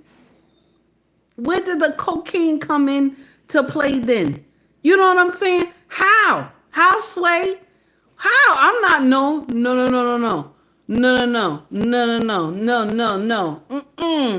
that's nasty. I'm not no. That's next. Let's continue. Okay. Now, here we go. Clarissa Shields had came to social media. Okay. Am I saying her name right? The boxer. Okay. Am I saying her name right? Okay, the boxer. Y'all know who she is. She dating Papoose. Okay. Now, you know, I don't mind her and Papoose being together. Okay. Because of the shit that Remy had done. Okay. I don't mind it. Okay. But this is one thing that I don't like, this part right here. Check out what she said. Shout out to On Site, okay? For all y'all who was willing to hear, what is it, Clarissa? Oh, okay, Clarissa Shields. I hope I'm saying it correctly. So now, for all y'all who was supposed to be here for Hunter Biden doing her thing, okay? I said doing her thing. For Hunter Biden doing his thing, okay? Yeah, I'm sorry. The interview had went left, and I don't want to hear no more. So we on to the next. CDT Beats, how are you, baby? It's good to see you. Guys, when you get time, please like and subscribe to CD Beats, where the content is always fire, baby. Y'all get in there and like and subscribe to that brother channel. Okay? For all y'all who wanted to hear it, I'm sorry, y'all. Maybe y'all go to another content creators channel, but we going to go to something else. I don't have time. Okay. So now shout out to On Site, and they had an interview. She did an interview on a podcast, and On Site had clipped it. And this is what she said. I disagree with what she's saying right here. Here we go. Have a baby next year. We already had it planned out. I'm gonna have a baby next year, and then after I go through my stuff, then I'll come back and fight some more, and then probably have another one, and then do the same thing again. Like, I don't want to wait till I'm, 40, 43, whatever, after my career to have my kids. Right. I want to be able to run at the park with my kids and stuff like that. I don't want to be too old. So I think that keeping my body in shape, I don't drink, I don't smoke. I think that'll also help me too when I'm going through this whole body and life changing stuff. Right. I'm going to have a baby next year. So now this woman said, I want to have a baby next year with Papoose, who is still married to Remy. Okay? That's not what we do, baby girl. That's not what we do. And only why I'm calling you baby girl, because you in your 30s. That's not what we do. This man should want to marry you. You shouldn't be just having babies because you want to have a baby. You understand? This man should want to marry you. Now, shout out to Papoose, because he's an upstanding guy. Okay? Regardless of his past, okay? Regardless of his past, the man has a good heart from what I see, okay? Now, y'all, whoever know him personally, maybe you know what he is and what he is not. I'm not sure. But it should be marriage first, baby. You know what I'm saying? Daniel said it best. Marry before you carry. Amen. Is he going to marry her? I don't know, growing. I don't know. I'm hoping that's what the plan is. Not for her to just have baby after baby and that's it. That sound crazy. I'm sorry. Now, listen to me. He never condones a woman sleeping with a married man. I don't. But let's be clear. She started messing with Papoose when Papoose and Remy had already been separated. And Remy was out here, passing that for JJ like the collection plate. Let's be clear. I know a lot of black women want to get on her, but when Remy did it, none of y'all got on Remy. Y'all was co-signing this shit. Y'all was co-signing it. Oh yeah, he must have did something. That's why. No. Y'all always want to say that, oh, he must have did something. That's why Remy cheated. No, sometimes women just like being hoes. Sometimes women just like sharing a pussy with everybody. Okay? Let's be clear. Now, don't get me wrong. I don't like to see stuff like this. It's wrong, okay? But she needs to be married to that man before she have any babies of his. I'm sorry. I'm sorry. Let's be clear. She needs to be married. I'm not just pumping out babies like that. That don't make no sense. Please, y'all, let's understand that. And she thought that sounded good. And a lot of people was in the contents, in the comment section tearing her apart. Y'all should be ashamed of yourselves, because ain't nobody say this shit about Remy when she was up there looking like she was in love with Captain whoever. Okay? Now, one person put, I think she kind of slow for real. You see that? That's trifling. That's trifling. Okay? You think she kind of slow for real. That's trifling. Okay?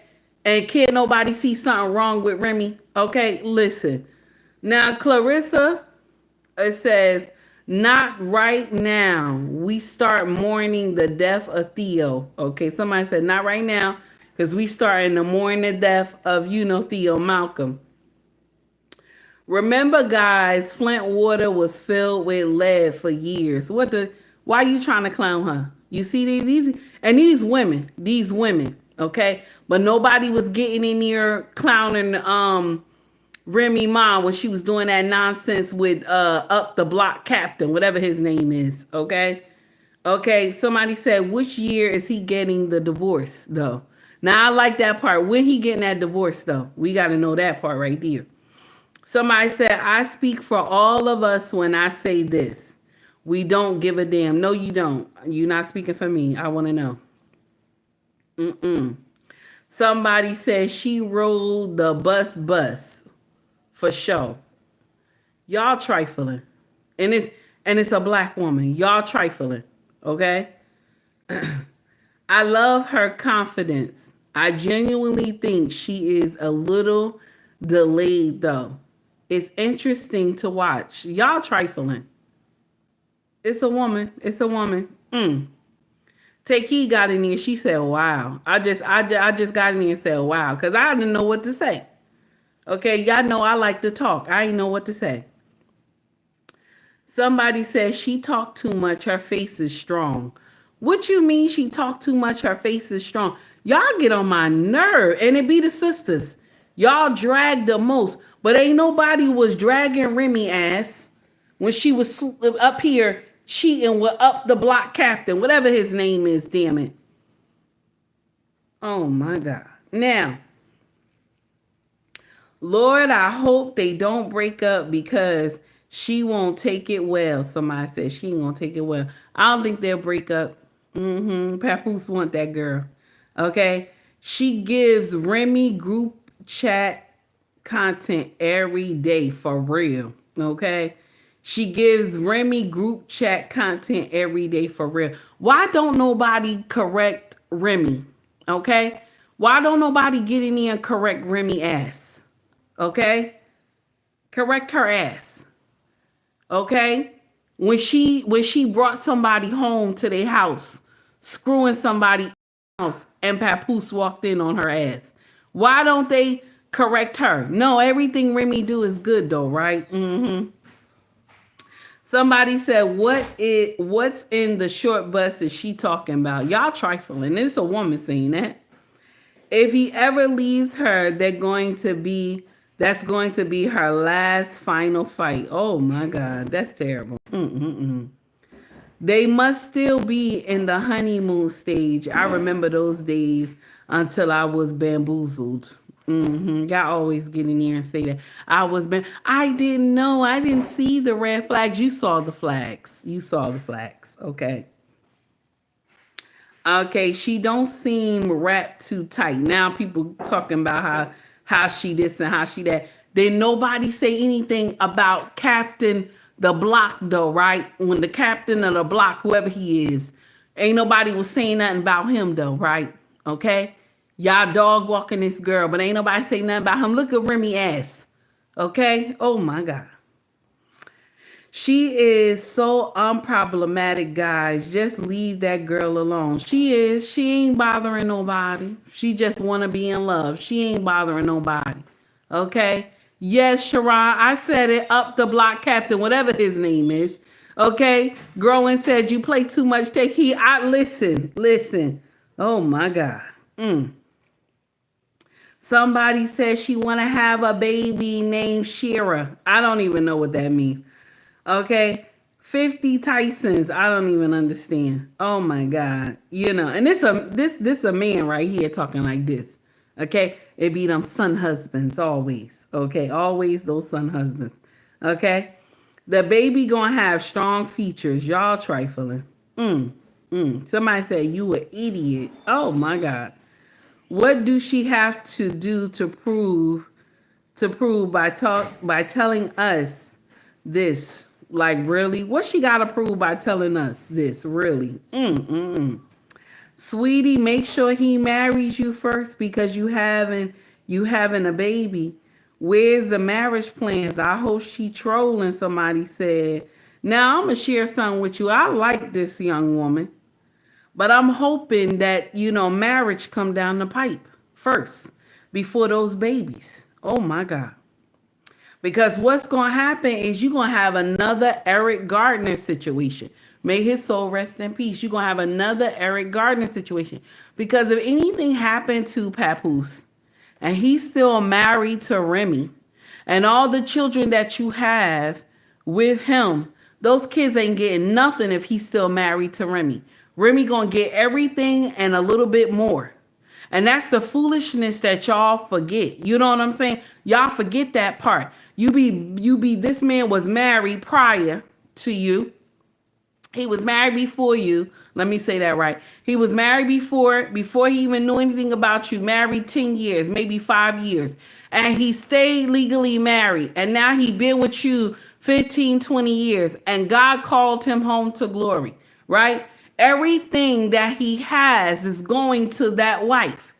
That wife, no matter if they were only married 1 year, everything is going to that wife because she's legally married to him on paper. On paper, she's legally married to him on paper. So everything he owns is going to go to her. And then check this out. Even if he did a will or something, the wife can go and contest the will and keep it into limbo forever as long as she want. You understand? You'll be battling lawyer after lawyer as long as she want because she's the wife. I'm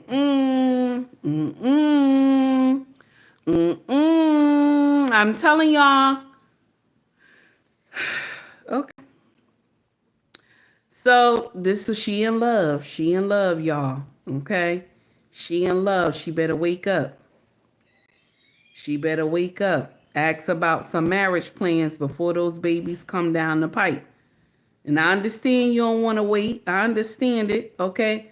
But ain't no way. Okay? Now here's Tasha K. Here's Tasha K. She got some foolery coming down the pipe. Let's listen to what one of her callers came in and said. We on the next subject, y'all. This is ghetto information today, okay? We on the next subject, okay? Here we go. Tasha K. Here go Tasha K. Let me see what we got. Here we go. Tasha, Hold on. Here we go, y'all. Give me a minute. you calling from? South Carolina. Okay, South Carolina it is. What's your question today? Tasha, as we get older, we have friends that we just outgrow, especially females. Have a great one, Manny. So I'm trying to debate if I want to block my friend from communicating with me. She kind of got sick, had a stroke. So let me give you a little bit of background, like the Cliff Notes. She got caught cheating, right? In a hotel with a dude, with a married man, rather. And she went through whatever she went through with her husband, and then she had a stroke. She's like riding the fence with her and her husband because she still wants the side dude to take care of her. And I'm like, girl, what are you doing? You're doing too much at our big old age. And I'm like, it's too much for me because I don't live like that. I don't know what to do with her. Like, I want to help her. How old are you guys? Almost 50. Somebody's going to get hurt based on the games that both of them are playing. The married side dude, the husband, her. I'm like, what are you doing? Definitely messy. Very toxic. How close are you guys? Your best friends? I'm beginning to learn a lot about her that I didn't realize or pick up on because it was, we hung out a lot, but I never had to get in her real personal business. Mm-hmm. And I'm now learning a lot, since she's in a vulnerable state. I mean, you want to cut her off after her stroke? That's the part that I'm struggling with. Like, yeah, that's the part I'm struggling with. Me. Yeah, when you do it, you can be like Tasha K said. I'm not. I'm not. But it's too much. Like, what do people do when these people get out here and? Right. Well, let me ask you a question. How is it affecting you? Be honest. It does affect me emotionally because I'm the one that has to hear all these things. I'm the one that has to, because I'm the single friend, right? So the single friend always got all this time and they can do any and everything. So yeah, I'm there probably more than some of the others. So it's like that's a tough one. Have you prayed about it? Yeah, I've been praying about it, and it's been leading me to distance myself from her. Wow. But she's still actively reaching out to you during a vulnerable phase in her life right now. Yeah, but she ain't listening to nothing I tell her. If it were me, why you didn't tell her before she had the stroke? Okay. Would you give an explanation? I am the type of friend that do give them explanations. They may not like them, but at least they'll be able to say, Tasha told me. For me, it's not that I'm looking for a lifestyle that's all just kind of rose petals and flowers, but at the same time, certain people do invite certain energy into their life. And if I don't invite that type of energy into my life, what makes you think I want you to invite that energy into my life? Now, we're going to come back to Tasha, but this is my take on it, okay? Now, I see what you put. You said leave the toxic friend in the dust. Check this out. She gonna say the caller called in. This is a Melanita sister. She calls in and says she wants to discontinue her relationship with her friend because her friend had a stroke. She cheated on her husband. She gonna say she didn't know anything about her personal life, her friend. That's one lie you just told right there. That's one lie. When y'all fake sisterhood, y'all hyenas from the hyena kingdom, hey Zulu, y'all get in here and y'all talk about all the shit that y'all doing, okay? All your girls know you were cheating on your husband. All of them know, okay? Because more than likely they had met your side dude, okay? And so now you getting up there on Tasha talking about, no, you didn't know she was messing with the guy. You knew she was messing with the guy. You knew. And so instead of you cautioning her, a lot of y'all hyena kingdom, y'all don't caution nobody. Y'all just let them do whatever. And now when shit happen, now, okay, you don't, now you want to bounce. Now I'm going to share something with you. You should have bounced in the beginning. When she came and told you and confided in you that she was sleeping around on her husband, that would have been said, bitch, peace. That would have been the breaking point. Now she done had a stroke. See, God don't like ugly. God don't like ugly, baby. God don't like ugly. You have to be mindful of what you do to people. So she got caught sleeping with somebody in her house. Okay? Sleeping with this man in her house. She got caught. She done had a stroke. A few months later, she done had a stroke. Okay. Why is you screwing anyway? Why you screwing somebody else? So she said they a big age. They 50-something years old. Mama, why you out there still spreading your legs like the Red Sea at 50-something years old, cheating on your husband? You got dick at home. Is that nasty? Is that too hard? For a lot of people, that's your business. This is my channel, okay? You got dick at home. Why are you out here trying to spread full eagle for another man? That's crazy, okay? And now you gonna call Tasha talking about you don't know if you should still be friends with her. You shouldn't have been friends with her in the beginning. Okay? Once she told you she's cheating on her husband, that's the time to be deuces, bitch. Deuces. I wish a bitch would come tell me, take heed. Take heed, I'm cheating on my husband. Take heed, this and that. And I'm going to tell a bitch, deuces.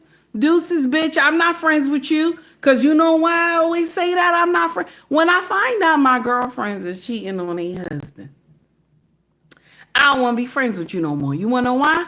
Because my husband gonna think I'm cheating on him. Because my husband gonna think I'm cheating on him. I don't want to be friends with you no more. Bitch, don't call my phone. Lose my number, bitch. Soon as you tell me, I'm looking at you two-sided and shit. I'm looking at you two-sided. I ain't lying. I ain't lying. You be male or female. If you tell me that you cheating on your husband or you cheating on your wife, I'm not friends with you no more. We're not friends. I don't even know you. I don't even know you. A lot of people at my job when I work for Port, they couldn't stand me. They couldn't stand me. They be like, oh, you don't know the whole story. I said, I know you cheating. That's all I need to know. I know you cheating. And I would tell them, listen, you know this shit gonna backfire in your face. And they tell me, oh, you need to own your business and this and that. Everybody ain't a saint like you. And all you do, you only mess with your husband. I said, that's the only person I'm supposed to mess with. That's the only person I'm supposed to mess with is my husband. Okay? That's the only person I'm supposed to bust it open for is my husband. And you sitting up here trying to tell me something. Get out my face. Get out my face. I don't even have time. Get out my face. I drive off on them and shit. Get in my car, my cruiser. I drive off on them. I don't even want to hear what you guys say. Oh, you don't understand the whole story. Bitch, we've been friends for so many years. We no longer friends. Lose my number. Lose my number. And if I had the chance to work with these motherfuckers when I worked for Port, when I had a chance to work with them at a site or something, I wouldn't say nothing to them. It would only be for job purposes only. We wouldn't be up there conversating or nothing. Okay? We wouldn't be up there conversating or nothing. Okay? Jenkins, I get tired of y'all putting that in the chat because I know you probably been to my content before. Jesus Christ is Lord. Yes, he is. He is Lord. He is Lord. Okay?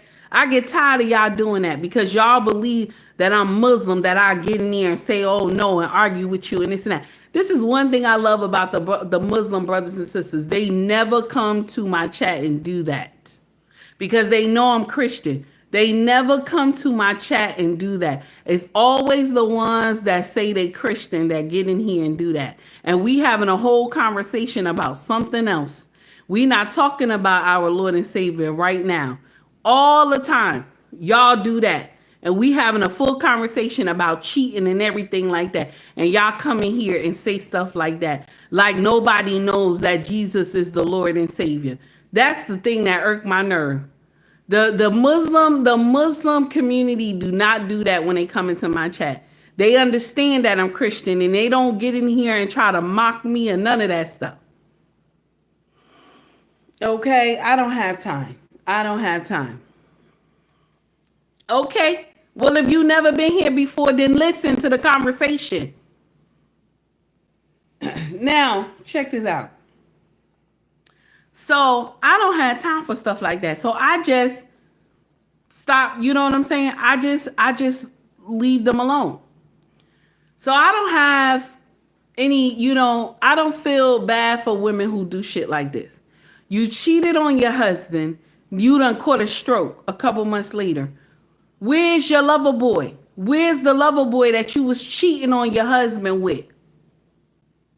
You understand? Where's the lover boy you were cheating on your husband with, baby? Where's the lover boy at? You can't find him, right? So now you're relying on your friend to help take care of you. Okay? You're relying on your friend to take care of you now. Let's continue. We're going to go back into it. Let Tasha discuss it. She's going to break it down. Here we go. Calling from? South Carolina. Okay, South Carolina it is. What's your question today? Tasha, as we get older, we have friends that we just outgrow, especially females. She said we outgrow. Yes. So I'm trying to debate if I want to block my friend communicating with me. She kind of got sick, had a stroke. So let me give you a little bit of background, like the Cliff Notes. She got caught cheating, right? In a hotel with a dude, with a married man, rather. Okay, she went through whatever she went through with her husband, and then she had a stroke. You know, she's like riding the fence with her and her husband because she still wants the side dude to take care of her. And I'm like, girl, what are you doing? You're doing too much at big old age. And I'm like, it's too much for me because I don't live like that. I don't know what to do with that. Like, I want to help her. How old are you guys? Almost 50. Somebody's going to get hurt based on the games that both of them are playing. The married side dude, the husband, her. I'm like, what are you doing? Definitely messy. Very toxic. How close are you guys? Are you best friends? I'm beginning to learn a lot about her that I didn't realize or pick up on because it was, we hung out a lot, but I never had to get in her real personal business. And I'm now learning a lot, since she's in a vulnerable state. I mean, you want to cut her off after her stroke? That's the part that I'm struggling with. Like, yeah, that's the part I'm struggling with. That's me. Yeah, when you do it, you can be like Tasha K said. I'm not. I'm not. But it's too much. Like, what do people do when these people get out here and? Well, let me ask you a question. How is it affecting you? Be honest. It does affect me emotionally because I'm the one that has to hear all these things. I'm the one that has to, because I'm the single friend, right? So the single friend always got all this time and they can do any and everything. So yeah, I'm there probably more than some of the others. So it's like. That's a tough one. Have you prayed about it? Yeah, I've been praying about it, and it's been leading me to distance myself from her. But she's still actively reaching out to you during a vulnerable phase in her life right now. No. Yeah, but she ain't listening to nothing I tell her. If it were me, I will cut her off. Oh. Okay. And you give an explanation? I am the type of friend that do give them explanations. They may not like them, but at least they'll be able to say, Tasha told me. For me, it's not that I'm looking for a lifestyle that's all just kind of roses and flowers, but at the same time, certain people do invite certain energy into their life. And if I don't invite that type of energy into my life, what makes you think I want you to invite that energy into my life? And so now that energy of toxicity, that energy of sickness, just despair, hamster, just in the wheel, just turning, same shit. And it's like you're moving into the latter day of your life. You should be able to enjoy your life and, make intentional choices, not choices that children make. And I'm going to let that go. I'm going to share something with you. Tasha, I don't disagree with Tasha K. I like her content, you know what I'm saying, for certain things. But she should have not been that woman friend from the get-go. When she found out she was cheating on her husband, you shouldn't have been her friend from the get-go. You understand? But the problem is that the fake sisterhood, y'all co-sign everything these women do. When they do stupid stuff like this, y'all co-sign it. Corey Joe, I see you for the 1,000 rubles. Thank you. The 100 rubles. Thank you, baby. I appreciate you. You understand? Okay. 18, I see you keep warning the same person. You could block them, baby. You know how we do over here. You can block them, okay? So my problem is that you knew, you know what I'm saying, that your girlfriend was cheating. You knew that she was cheating, and yet you still stay friends with this heifer. You knew, okay? Okay, when you untime her 18, you can block her. It's no problem, baby. So you knew she was cheating. And then she had a stroke after. She done got caught cheating, okay? And then she was going through something with her husband after. And now she done got caught. Her husband, they trying to work it out or something like that. She still want the side dude. No, leave her. No. I don't want to be friends with you no more. Get out of here. That's nonsense. Sisters, we have to start learning how to cut heifers off when they come to you with foolery. My lionesses, I know that y'all don't take bullshit. I know this, okay? I know y'all don't take bullshit. Charlie, 18, Renee, I know none of y'all take bullshit, okay? All my lioness sisters in this chat, I know y'all don't take no bullshit. Y'all wouldn't even have friends like that. But we need to start lining these heifers up and let them know, like, listen, heifer, I ain't got time for you. I don't have time. Because the thing is, you got women co-signing this stuff. Look how Remy Ma had disgraced Papoose all over social media. You understand? Look how she disgraced him. Not even just her, but there's other women who do this nonsense. And you see the women running out in droves like to protect her. That's right. That's right. Y'all don't know what he did. No. If Papoose was sleeping with another woman, okay, while Remy was in jail, no woman would hide that shit. No woman would hide that shit. Y'all don't even have, first of all, none of y'all side chicks understand the main chick and the side chick anymore. Only back in our grandmother time, they understood the main chick and the side chick. Y'all don't understand that no more. Because the side chick always want to bump off the main chick to get in the main chick position. Y'all just don't know how to play your role. Okay? Know your role. You don't know how to do it. Okay? So let's be clear. Okay? So if somebody was cheating with Papoose, they would have been came and told that mess on social media. She was out there doing the stupid shit. Okay? And so now y'all don't know how to react to it. So y'all just on her side, like whatever she do is right. And that's the thing. That's the thing. The women in our community, in the melanated community, they will only get in here. They only get in here. And get in here and help this woman lie to everybody and act like, oh, she was the victim. It's always the victim. She was the victim. He did this. And y'all know he ain't done shit to Remy. Now, don't get me wrong. I don't condone married couples doing nonsense with nobody. It's take heed doesn't. But we always sign up for stupid shit. You hear this woman talking about, I don't know if I want to be her friend no more. You shouldn't have wanted to be her friend when you found out she was cheating on her husband in the first place.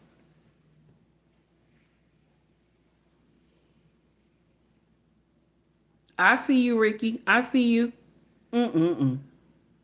I see you. It's nonsense. Now, I want y'all to hear something, and I love this. And a lot of older people, we gotta look into this too. Tap into the younger people. We want to the next subject. We gotta tap into the younger people, like the younger people need to tap into us and stop getting in here calling us, oh, we too old. We don't know this. We don't know that. And then the older ones gotta get in here and stop calling them, oh, you too young. You don't know this and you don't know that, because we gotta learn from each other. KRS-One dropped this, and I thought this was beautiful. Check this out, what he said. If older people don't listen to younger people, they become slow amongst older people. When younger people don't listen to older people, they become slower amongst younger people. If young people listen to older people, they move faster amongst younger people, because you got advanced knowledge. Right. And when older people listen to younger people, we move faster in the older world because you got new knowledge. So when we listen to each other, we all grow. And that's called culture. Remember. Shout out to KRS-One. I was distracted by what Ricky said. Ricky said, I have a family member. Let me see. I'm sorry. I had a family friend do some egregious, I hope I'm saying that right. Y'all know how I am with the words. Egregious stuff recently. I hope I'm saying that right. Me and my wife cut her off. She went and got weight loss surgery. Then she divorced her husband of 20 years after he nursed her back. She trashed. Oh, that's nasty. Oh, that's nasty. Oh, thank you, 18, because I thought I was saying that word wrong. That's nasty. I heard they do that anyway. Once they have the weight loss surgery, they usually cheat. Okay? They usually cheat. I'm gonna share something with you.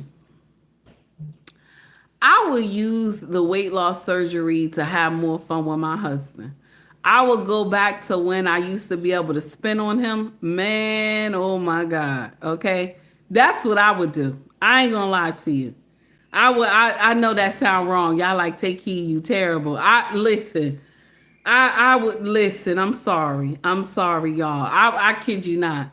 If I got that weight loss surgery, I would do some shit that I used to do when we were young. I would not. I mean, even though I got the arthritis still now, you know, the back is messed up and everything. But I would do some shit that I used to do when I was young. Like if I got the weight loss surgery, that's what I do. But the thing is that I always had the butt in the chest. I wouldn't mind that I would get the weight loss surgery. But I would do some shit that I used to do, like spin on him and shit like that. You know what I'm saying? Listen, I can still do close to it, but not all the way. I can't.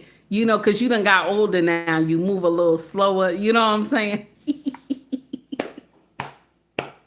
But Ricky, you right, though. You right. That's trifling. That's trifling.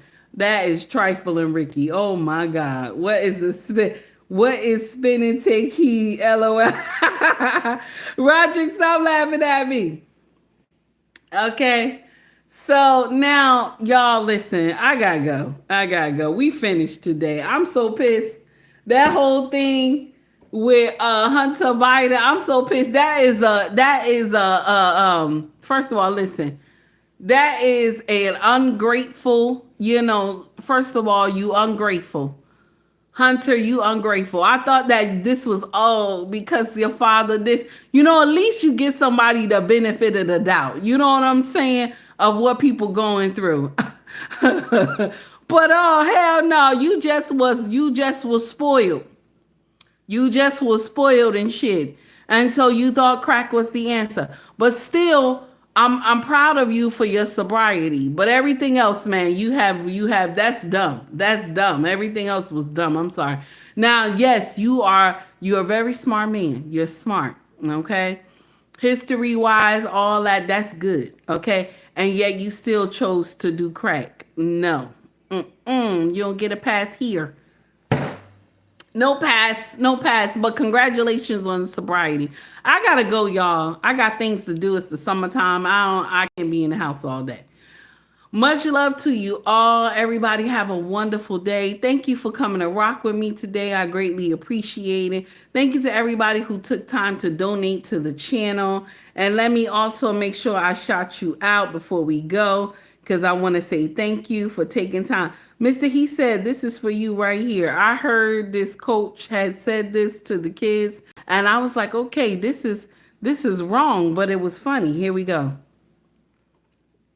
Y'all listen up. For all the people that have a problem with Coach cussing, I'm going to show you only language that these kids understand is cuss word. Now watch this. Where we at? Hey, y'all come eat. Now watch this. Watch this. Hey, bring your ass on to come eat, man. Bring your ass on. Now, all the people in the back is laughing. Now, the coach is a melanated brother, okay? So now, as being a melanated sister, I'm not going to be harsh on the brother, okay? Because I know there's times where we tell our children, clean up. You know what I'm saying? You tell your kids, clean up. You know what I'm saying? And you wait, an hour have passed, nobody clean up. But when you say, y'all better clean up this mother so-and-so house, then they start running. Okay? But I don't think that's the only language they understand. They just know that daddy or mommy is mad right now, so let me get in here and clean up. Okay? That's every culture. Okay? Because the parent can come and say, y'all clean up the house, and wait an hour later and come back, the house is not clean, and then the parents start cussing. Shout out to Mr. He Said for the $2 super chat, okay? I appreciate that. And now this is for the rubies. Thank you. Thank you, Corey Joe. I appreciate you. Here we go, Corey Joe. I'm about to go. Lay down. Lay down. Go ahead, baby. I'm about to go lay down. Oh, lay down. Right now. I'm about to go. Shout out to Corey Joe for the 100 rubies. I greatly appreciate it, my dear. Guys, I had a wonderful time. If you want to donate to the channel through Cash App, through Venmo, it is available. The links is in my bio. If you want to shop with us, our family business is called UBMRacksFashion.com. Mercari, POSHMARK, eBay is also in the bio. If you want to buy merch, scroll to the top of the page. You will see shop or store. If you're interested, they got hoodies, shirts, mugs, water bottles, all that good stuff. Y'all check it out, okay? Please forgive me. I am about to say something. Close your eyes. What are you saying, Charlie? What's going on? Charlie, you've been in the chat, baby. You've been going at it. A few friends that had the surgery, and wow, their heads are so big. They feel for some reason all men have to pay attention to them now. I don't understand. And a lot of them do. They lose their family because of that. And that's the time where you're supposed to enjoy, okay? That's the time you're supposed to enjoy your husband now. You lost all that weight. This is the time to enjoy your husband. You know what I'm saying? You go and mess up your marriage because, you know, your head done blew up and stuff like that. That's stupid. That's the time to enjoy your husband more. You know what I'm saying? That's the time to do things that you want to do that you couldn't do with him now. You know what I'm saying? Because most women who are big girls, their husbands are slim. Take heed, ain't lying. My husband is slim. Most big girls, their husbands be slim. I ain't lying. It's a small minority of the husband being big too. Okay? But most girls who are big girls, their husband will always be slim, maybe a little bit meat on him, but he might be tall, he may be short, he may be medium, whatever. But he'll never be a big guy like, you know, a big person like her. Okay? So that's the time for you to enjoy your husband even more. Y'all crazy. And you know what? He been married 18 years.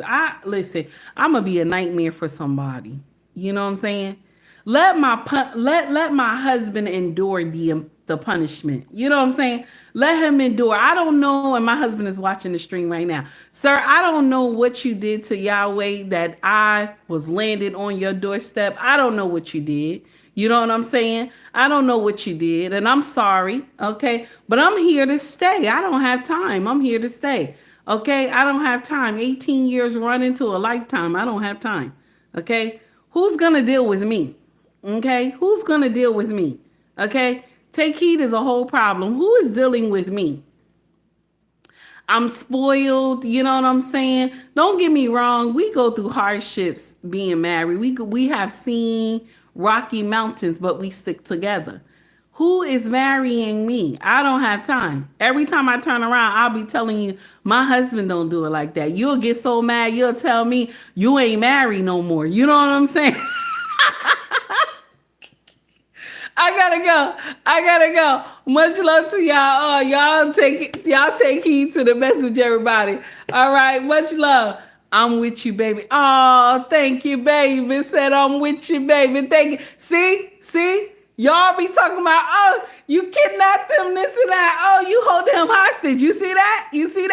He said, I'm with you, baby. I'm with you too, baby. I'm with you too. Bye, y'all. I'll see y'all tomorrow. God willing.